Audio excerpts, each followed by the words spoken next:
Hello and welcome to the Album Man, and today I'm going to be doing part 4 of my CD collection I think it's from N to R. So let's start. So we're starting off with, yes, a very unpopular band, but yes, Nickelback. I've loved Nickelback for a long time. One of the first rock bands I really fell in love with, and this is their debut album, The Curb.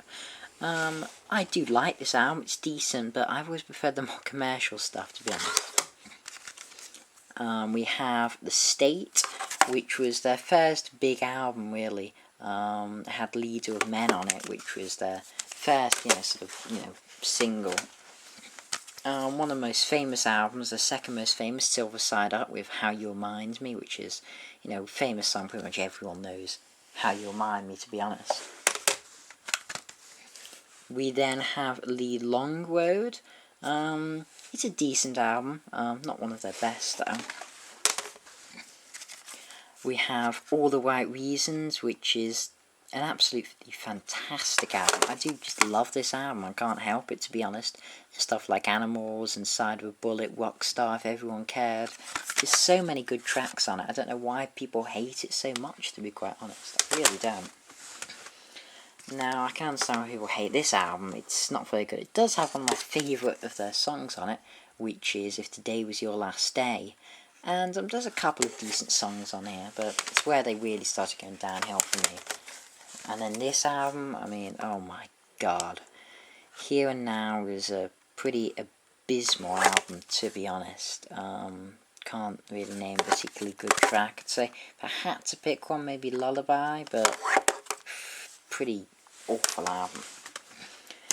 Now we move on to Nightwish, and I only own one Nightwish album, which is this Century Child, and it's really good, to be honest. I picked it up because I just heard them meant to be pretty decent.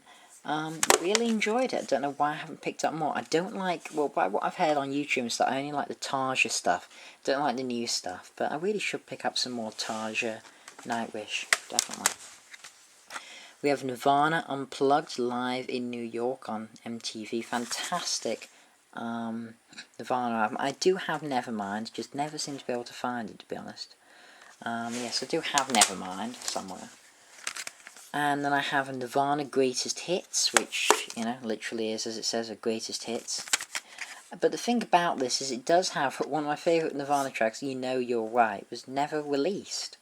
That's the great thing about this Greatest Hits, which I do recommend any Nirvana fan should pick up, just for that song. It's worth it, to be honest. Then we go to O, and a good old Manchester band, Oasis, and this is an unbelievable album, What's the Story, Morning Glory. Some people give Oasis a bit of hate because, they're commercial and Britpop, but really, they're fantastic. They're more than just Britpop. They have decent rock.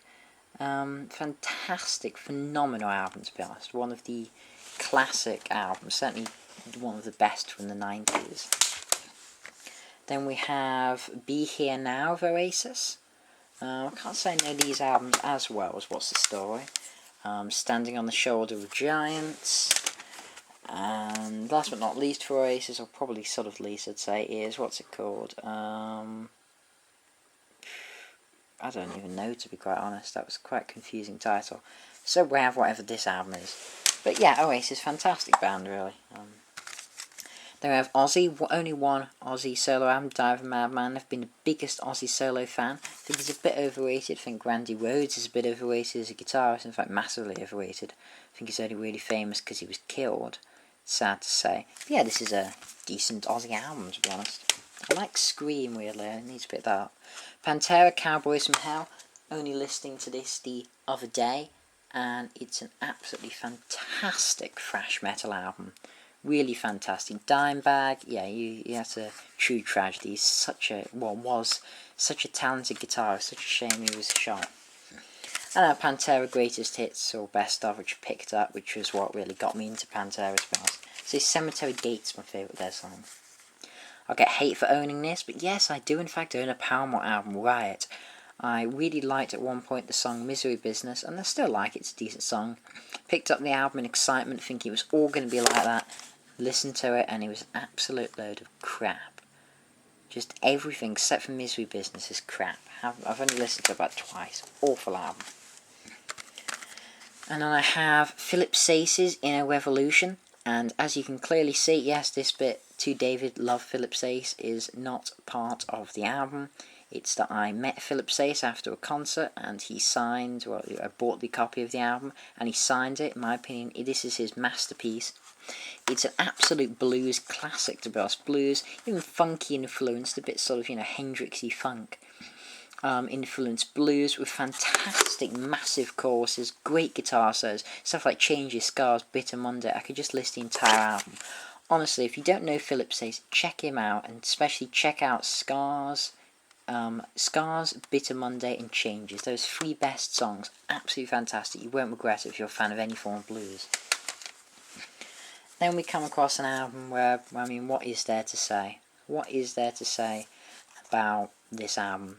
Everyone knows the album cover. Of course, it's Pink Floyd's Dark Side of the Moon. And, yeah, one of the greatest albums ever made, simple as. But not Pink Floyd's best. Then we have Wish You Were Here, and I really want to get the Experience edition of this. And this is an older copy. I do have this on vinyl now as well, which is pretty cool. But this title track sounds fantastic on vinyl, really does. Now this is Pink Floyd's masterpiece, The Wall, and this is the Experience edition, just like it was the Experience edition Dark Side of the Moon. And I'll tell you, the thing about this is fantastic. This crew works in progress. The remaster isn't much different. I've done a comparison, but the works in progress is what really makes this worth buying. It's absolutely so fascinating. This is my joint favourite album of all time with Guns N' Roses' Appetite for Destruction. I can't praise this album anymore. I saw Roger Waters perform it last year in June, July last year or something. The greatest concert I've ever been to, probably ever will go to. It was an absolute spectacle to behold with, one of the greatest music soundtracks behind it. So yeah, unbelievable. But technically better than The Wall is, The Wall Live. I would say this is in fact the exact of my joint favourite album. I do specify it as The Wall Live because live, it's bigger, it's better, it's longer, it's got a longer solo for Comfortably Numb, and do I need to say more? It's even better, which I didn't even think would be possible. They have the Division Bell. Can't say I'm a big fan of this. This is after Roger Waters. Yes, I need way more Roger Waters, and I don't even know if I need to sit Barrett stuff. But anyway, Division Bell, I like High Hopes, I suppose, and Cluster 1, but not a big fan of the album. I can't say I even remember listening to A Momentary Lapse of Reason. Probably have. Oh yes, I have, because I know Learning to Fly, yes, Dogs of War. I'd say this is probably better than Division Bell, but I'm not a big fan of the After Waters stuff. But this is a good album though. Delicate Sound of Thunder, live album, After Waters with Shine On You Crazy Diamond and Wish You Were Here and Comfortably Numb and One Like Hell and all that awesome stuff, but with no Roger. Okay, so then we come to The Police, Outlawed Dust, D'Amour, probably the most famous album I'd say. And I do think I have another Police album song, the one with Message in a Bottle. But yeah, I quite like The Police, they're decent, the song Roxanne from this, yeah, it's alright. The Pretty Reckless' Light Me Up, one of my guilty pleasures, a fantastic pop rock band fronted by Taylor Momsen, a Gossip Gal or whatever, I don't know. Absolutely fantastic album, really, end to end, all 10 tracks, really strong, catchy songs. If you're into any form of pop rock, it's worth checking out. Yeah, it's a bit of a guilty pleasure, I have to say. Okay. We have Puddled Muds, Come Clean. Didn't like this on first listen. I like one track, this single, what was it, I don't know, Bring Me Down, something like that. But, listening to this the other day, it's a really good post-grunge album. A bit too Nirvana influenced. As in, they're trying really hard to be Nirvana, as in really, really hard.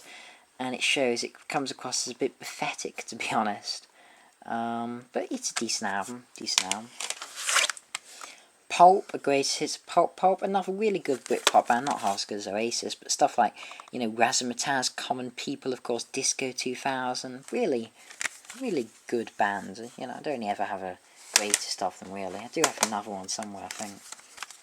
Queen's News of the World, probably the most famous album, I'd say. You know, because as we were walking, We Are the Champions, and Spread Your Wings, and I always really like It's Late, to be honest.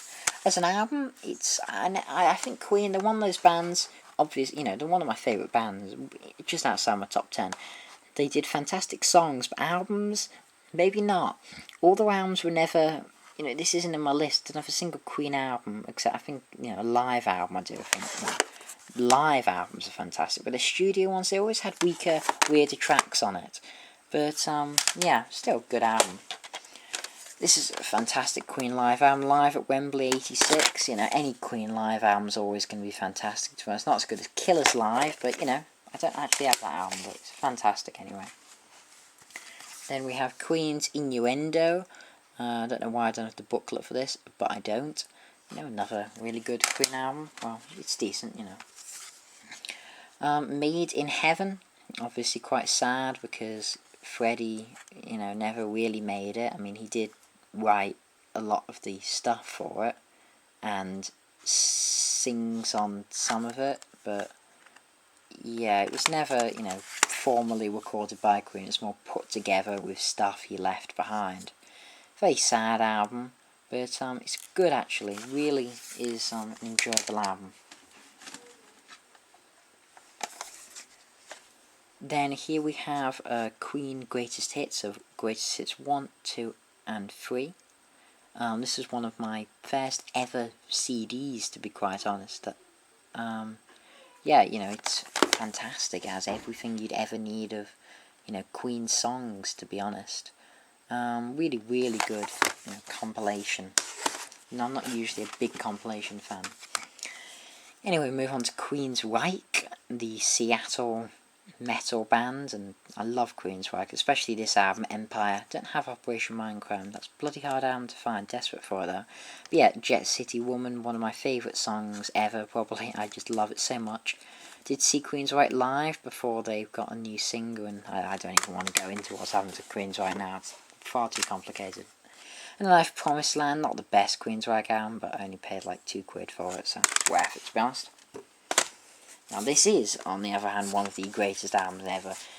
Bonnie James Dio's Rainbow Rising, or even though it was called Richie Blackmore's Rainbow, but this is Dio era Rainbow, and it's Rising. It's the special edition, which is, you know, fantastic. What to say about this album? It's unbelievable. I have done a review of it and gave it a perfect score. What more can I say? Here have some more Rainbow. This is Joe Lantana Rainbow, methinks. Yes, it is Joe Lantana.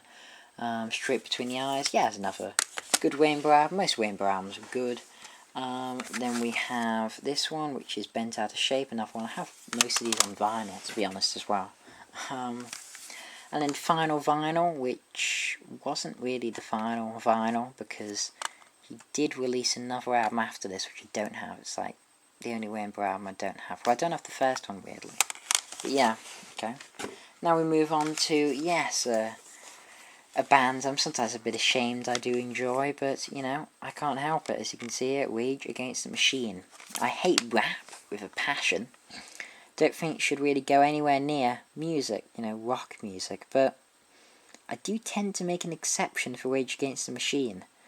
I love a band with a political agenda, you know, I love politics, and good political band. I love Tom Morello. I can't say I'm a big fan of Zach De La Roche as the vocals. I don't mind him, I tolerate him.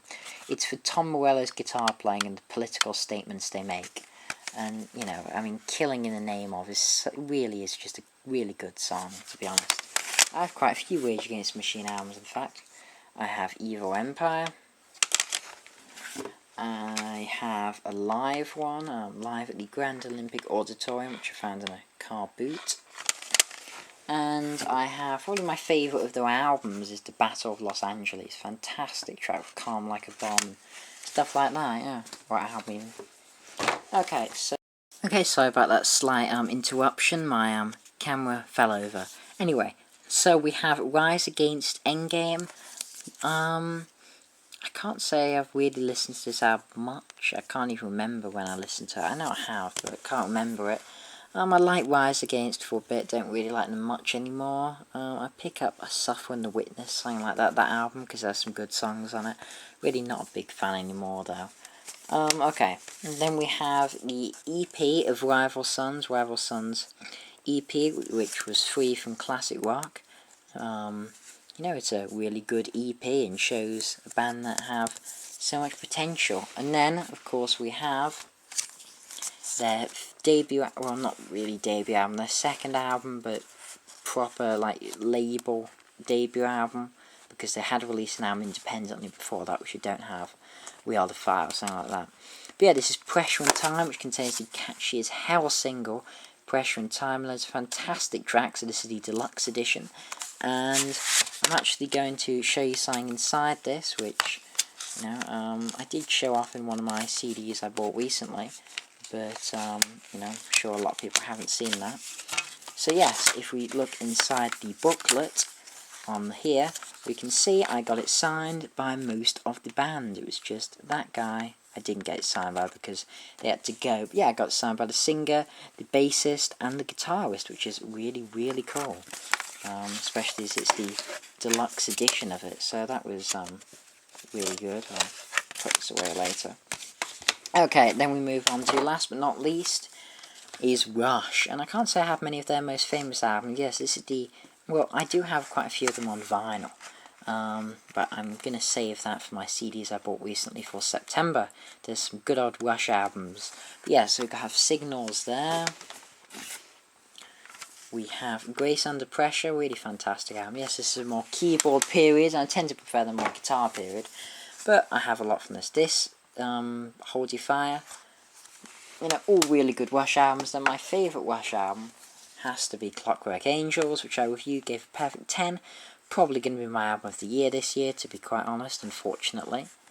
Not unfortunately because I don't like Rush, I adore Rush, but you'll find out later on the year why I would say unfortunately.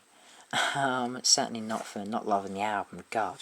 I only listened to it the other day, just unbelievable album.